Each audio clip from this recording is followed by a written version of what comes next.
There are some other things that my parents' generation, your parents' generation do for financial savings and protecting their future and whatnot. Specifically, FDs, fixed deposits, right? Even Yeah. now, when I think about the fact that I've come into some money recently, I often think about how can I make sure that this money stays with me? Do I put it all reinvested back in the business and live garishly and frugally, or do I do a secondary transaction and actually get this money? Now, if it's in my bank, I can have some financial discipline and not spend it, right? But eventually it's going to get spent. Some of it is going to get spent. I've been advised smartly by many people from my parents' generation to actually put the money away in a lock-in FD so that I don't have to bother with the fact that I can use that money, right? It's a little cumbersome process to break the FD and whatnot. Do you think if you had, say, 10 lakh rupees and you could spend it on, you could put it in an FD, would you do an FD or something else? So great question, and there's a lot to discuss over here. Okay. So number one, the internet has made FD look like it's a bad thing, and it's not entirely true.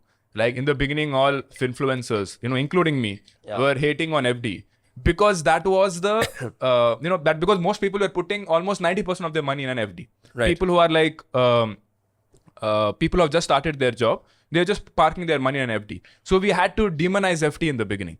But now it has gone to such an extent that people are completely neglecting FD. And I'll tell you the mistake with that. Let's take your example, right? Let's assume that you have 1 crore in your savings account. Right. The first mistake that people make is that they keep it in the savings account and they don't even open an FD because they think that, okay, if it's an FD, I can't Use it. I can't use it, right? Because then I'll be charged a penalty. So the first mistake that people make is that they think FD is just like a locker, which I can't open. That is wrong. There is something called a flexi FD. Right. And different banks call it by different names. They call it active money. They call it flexi FD. A lot of names they use. Essentially, you set a threshold. Let's say out of 1 crore, you set a 5 lakh threshold.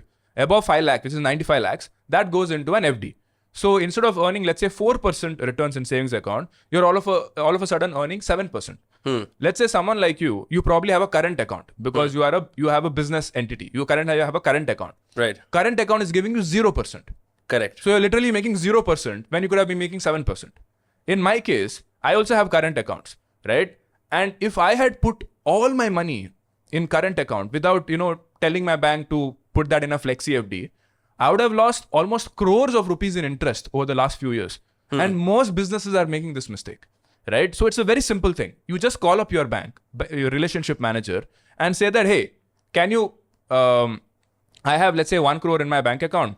Can you put that 1 crore into a flexi FD? And the beauty is that you can still withdraw money from that flexi FD and you'll be charged penalty only on the money that has been withdrawn. So let's say you need 2 lakhs to buy a camera equipment. Right. The penalty 1% penalty will only be charged on the 2 lakh ka interest, not on the remaining 98 lakhs. Which is negligible if you compare it to the corpus. Yeah. Correct. So that is the mistake, number one mistake that people are making, that they're just keeping the money in the savings account and current account. And banks are not going to tell you this. Why? Because how do banks make money? Banks, there's something called CASA, right? Current account, savings account. Right. And the bigger the CASA, the better it is for the bank. Because banks are making money by taking your money and giving it as loans. Correct. So they are paying you 4% on your savings account. Yeah. They will give that as a personal loan for 14%, 16%. So let's say 16 minus 4, they are making 12% profit. Correct. Now all of a sudden, if you open an FD, they have to give you 7%. So from 16 minus 7, they are making 11%. So from 14%, their profit went down to 11%. So they're never going to call you and say, hey sir, you have so much money in your current account, savings account, can you please transfer it to FD? They will not say that. But what kind of an FD can a current account do? I don't think current accounts allow for FDs. I do it. Okay. They allow it.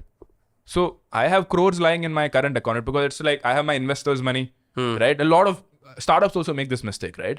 They get investors' money, let's say 100 crores. They just keep it in the current account.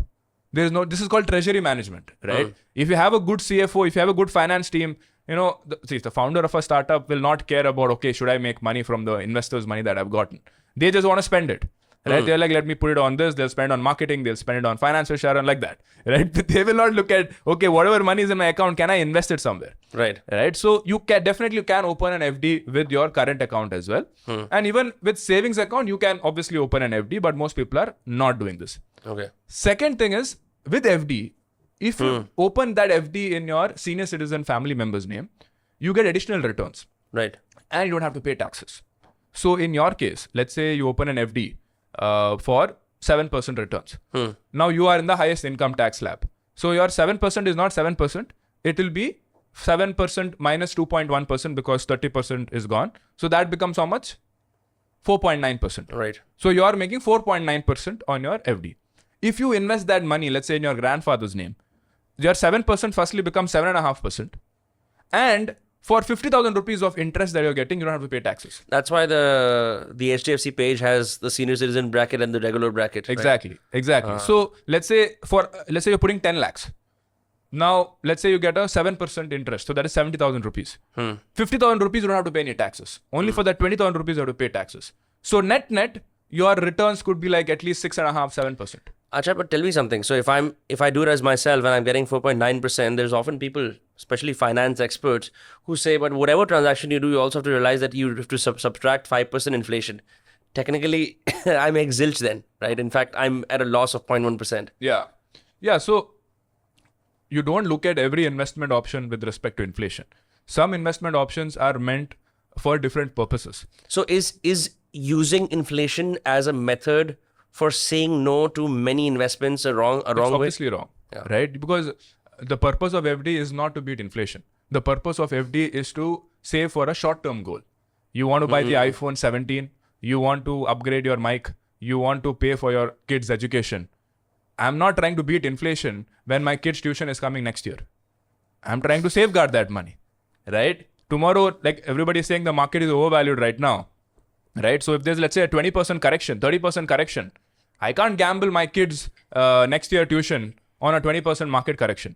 So it's incorrect to look at every investment option with respect to inflation and say, hey, I'm losing money with respect to inflation. Yeah, because that's what most people do. They're like, bro, guaranteed 13% returns on SIPs. And more Guaranteed so, nahi hai, but okay. you know, like if you're smart, whatever, right? Yeah.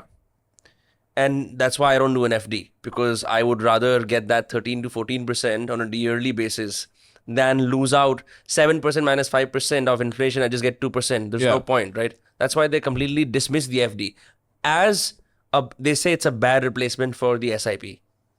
No, it's incorrect to compare an FD with an equity investment, because equity investment I'm doing just for my long-term goals like retirement, my kids' graduation, in a foreign university, or it could be me buying a house 7-8 years from now. So I cannot compare equity with the debt. It's incorrect to do it. You look at FD and debt investments purely from short-term goal requirements. My marriage could be coming 2 years from now. I want to buy the iPhone 17. I want to go on a Bali trip next year. You need to put this money in FD. There is no other option. Right.